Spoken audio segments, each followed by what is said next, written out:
Bienvenue à l'atelier qui vous guidera dans votre recherche d'informations.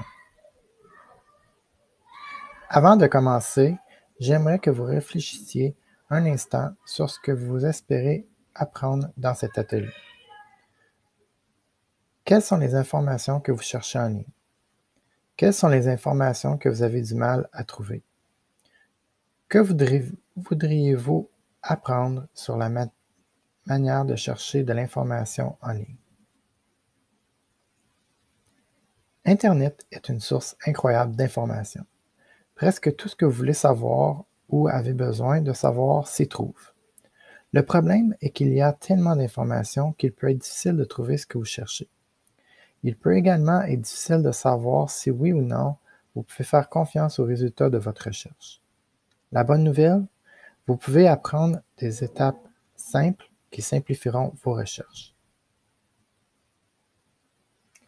À la fin de cet atelier, vous saurez trouver de l'information avec des moteurs de recherche comme Google, utiliser différentes sources d'information comme Wikipédia, évaluer ce que vous avez trouvé sur les réseaux sociaux et les sites comme YouTube est fiable, et choisir les meilleures ressources en ligne en fonction de l'information recherchée.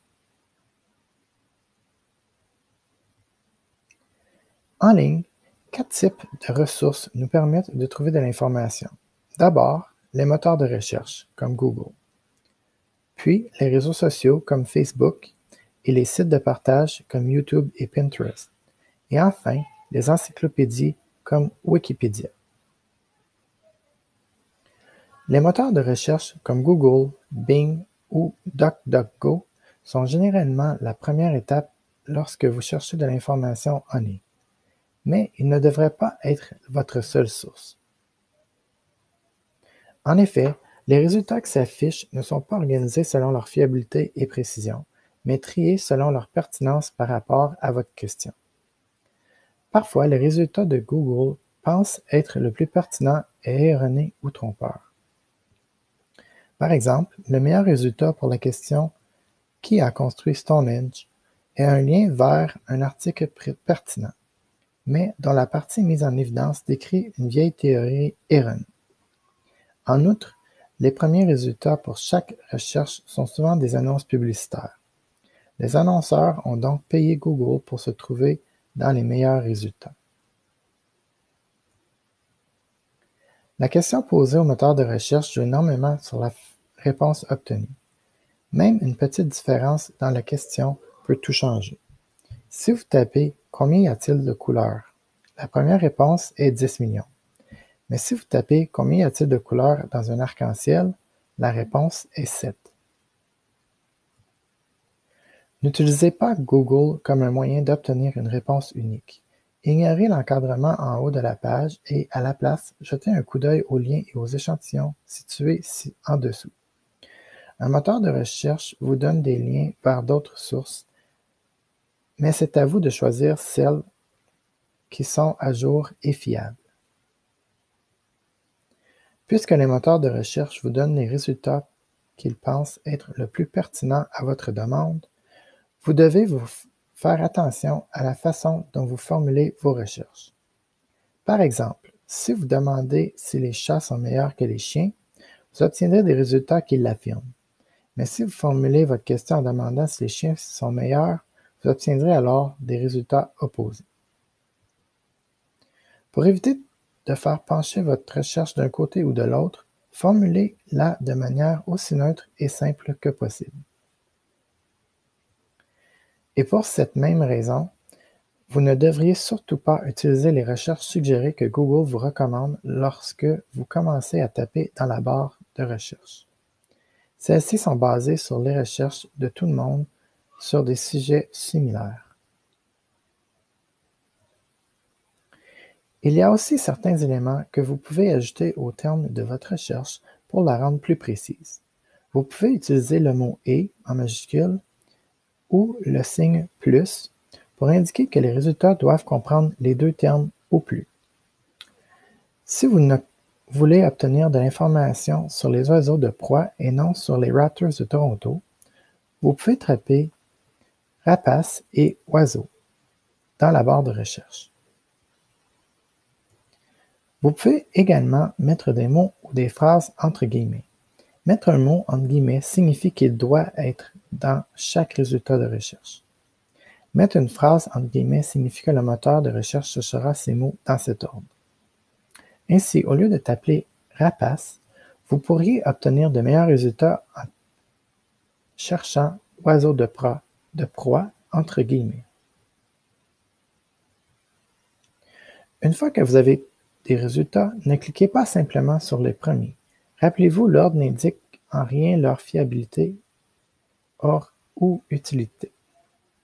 Jetez plutôt un œil à la liste et choisissez le résultat qui vous semble être le plus pertinent. Parfois, vous saurez déjà que certaines sources sont meilleures que d'autres. Par exemple, si vous voulez savoir si les gaufres ou les crêpes sont bonnes pour la santé, vous saurez tout de suite que l'article de Fitness Consultant est probablement la meilleure ressource et que vous n'avez pas besoin de cliquer sur les photos sur Pinterest pour savoir ce qui n'est pas ce que vous cherchez. Une fois que vous avez choisi le résultat qui vous semble le plus pertinent, ouvrez-le dans un nouvel onglet. Un onglet est comme une fenêtre, sauf qu'il s'aligne le long de votre écran pour que vous puissiez passer facilement de l'un à l'autre. Il est utile d'ouvrir les résultats de votre recherche dans de nouveaux onglets pour que vous puissiez facilement retourner à votre recherche si le résultat n'était pas aussi prometteur que vous le pensiez. Aussi, il est ainsi plus facile de comparer deux résultats. Pour ouvrir un lien dans un nouvel onglet sur PC, faites un clic de droite et lorsque la fenêtre apparaît, cliquez sur « Ouvrir le lien dans un nouvel onglet ». Sur Mac, appuyez sur « Commande » avant de cliquer sur le lien. Sur un appareil Android ou iOS, appuyez sur le lien quelques secondes jusqu'à ce qu'une fenêtre apparaisse puis cliquez sur « Ouvrir le lien dans un nouvel onglet ».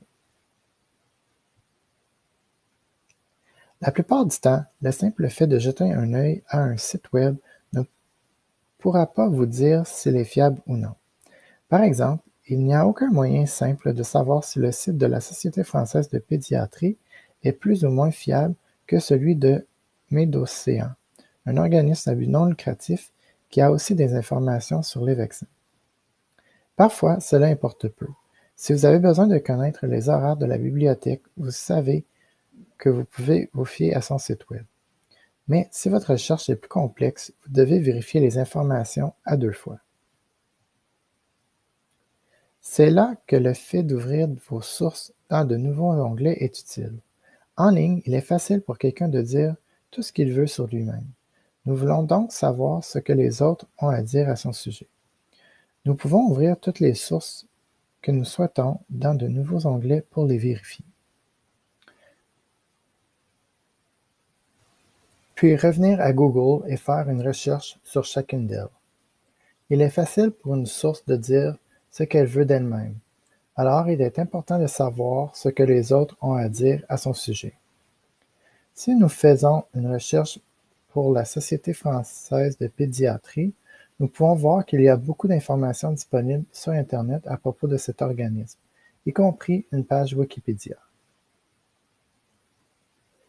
Une recherche pour MedOcean, par contre, trouve seulement son propre site web, son compte Twitter, des liens vers des vidéos sur YouTube et le nom du directeur de l'organisme, Dr. Philippe de Chazourne.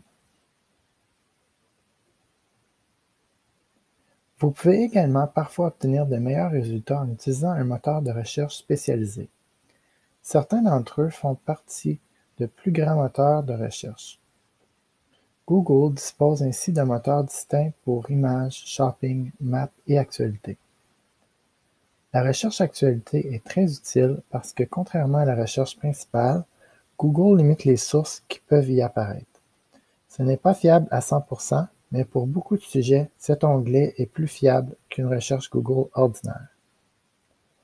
Par exemple, si nous faisons une recherche pour homéopathie dans l'onglet principal Google, la majorité des résultats seront des gens qui appuient ou pratiquent l'homéopathie. Si nous faisons la même recherche dans l'onglet Actualité, nous obtenons des renseignements provenant principalement de sources fiables. Il existe également des moteurs de recherche totalement distincts, tels que OnSearch. Celui-ci ne fait que rechercher des sites contenant des informations fiables sur la santé. Ces moteurs de recherche peuvent effectuer une grande partie du travail de filtrage des mauvais résultats pour vous. Faisons maintenant un petit quiz pour vérifier que vous avez bien compris toute la matière que nous venons d'aborder.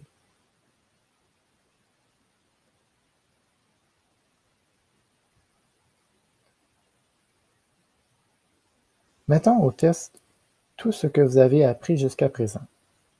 En vous servant des éléments que nous venons d'aborder, trouvez quel est le meilleur moyen de soigner une piqûre de moustique.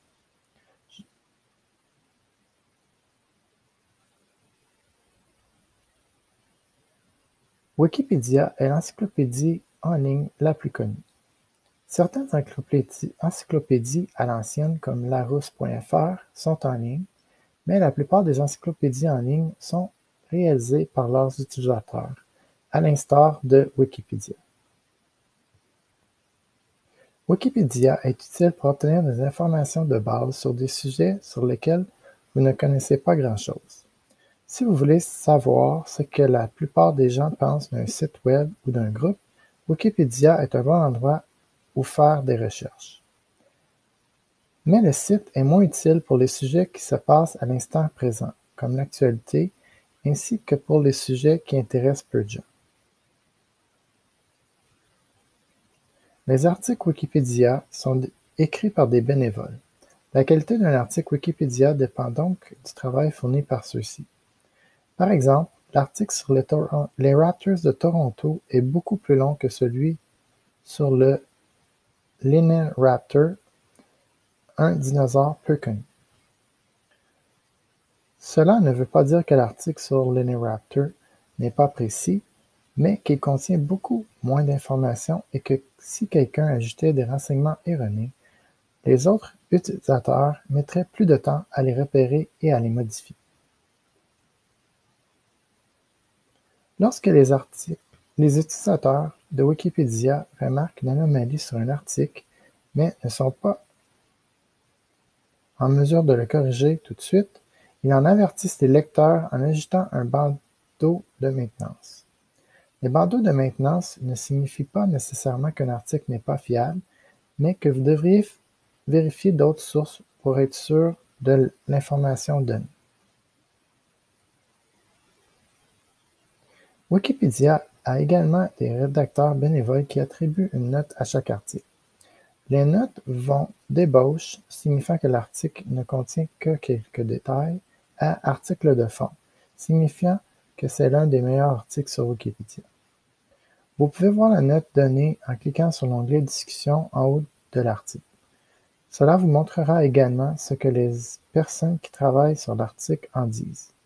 Il est utile de savoir s'il existe un débat sur certains des faits exposés dans l'article. Tout comme un bandeau de maintenance, une note faible ne signifie pas toujours qu'un article est mauvais, mais que vous devriez continuer vos recherches. Souvent, lorsque nous recevons des informations ou entendons parler de nouvelles, ce n'est pas parce que nous les avons recherchées, mais parce qu'elles nous sont parvenues par le biais des réseaux sociaux comme Facebook ou Instagram. Ce sont de bonnes sources d'informations personnelles sur les amis et la famille et un moyen de découvrir l'actualité au moment où elle se produit. Mais il ne s'agit pas de bonne façon d'obtenir toutes les informations nécessaires. En effet, nous ne recevons généralement pas assez d'informations pour pouvoir décider si une information est fiable ou non. Dans cette publication, L'origine de l'histoire, un compte Twitter nommé au Canada est l'information la moins visible. Il n'est donc pas surprenant que la plupart d'entre nous décident de croire ou non une information parce que celle-ci nous semble vraie ou en nous basant sur la confiance qu'on accorde à la personne qui a partagé l'information. Si nous ne reconnaissons pas la source comme étant fiable, nous devons faire la même chose que sur Google, faire une recherche pour voir ce que nous pouvons trouver à son sujet. Si nous plaçons le curseur sur le compte, nous notons qu'il prétend être un compte officiel du gouvernement. Par la suite, nous pouvons effectuer une recherche Gouvernement Canada compte Twitter et nous voyons que c'est le compte authentique. Vous pouvez également rechercher un article sur les réseaux sociaux par le biais de Google Actualités. Cela vous montrera si d'autres sources couvrent le sujet. Si ce n'est pas le cas, cela pourrait être un signe que l'histoire originale n'est pas vraie. Ce tweet dit qu'un politicien a fait une vidéo en direct sur Facebook avec un filtre de chat, mais on ne donne pas de lien vers l'article.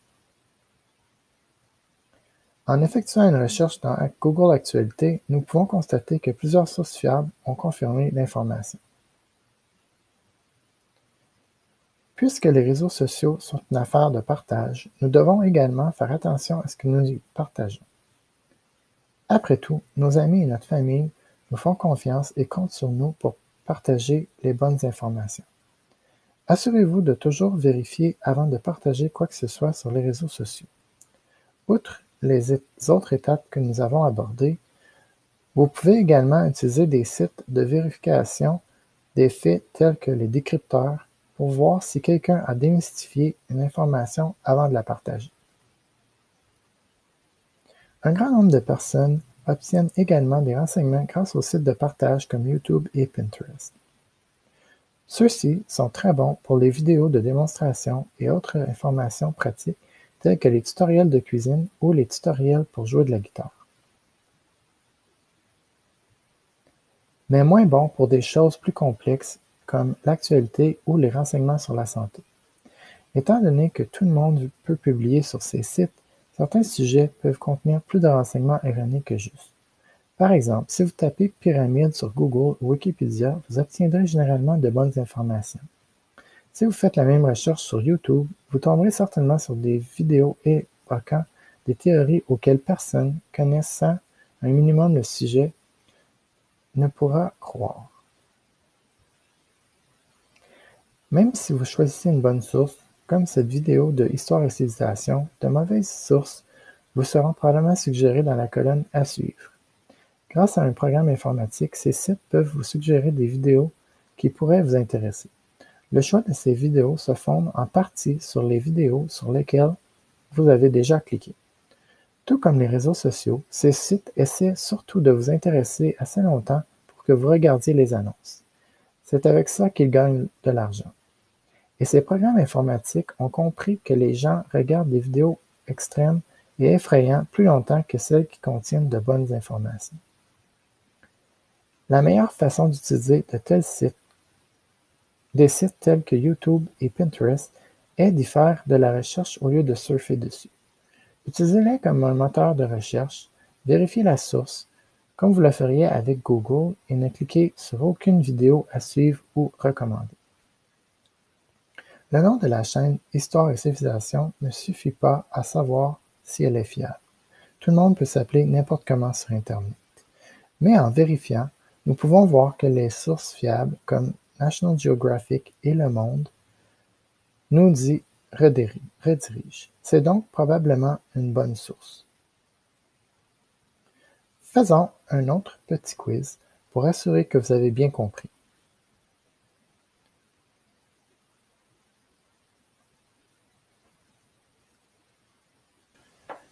Faisons un petit exercice pour tester tout ce que nous avons appris aujourd'hui.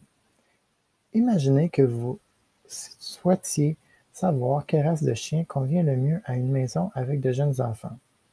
Prenez quelques minutes et essayez de répondre à cette question en utilisant Google, Wikipédia, YouTube et Facebook.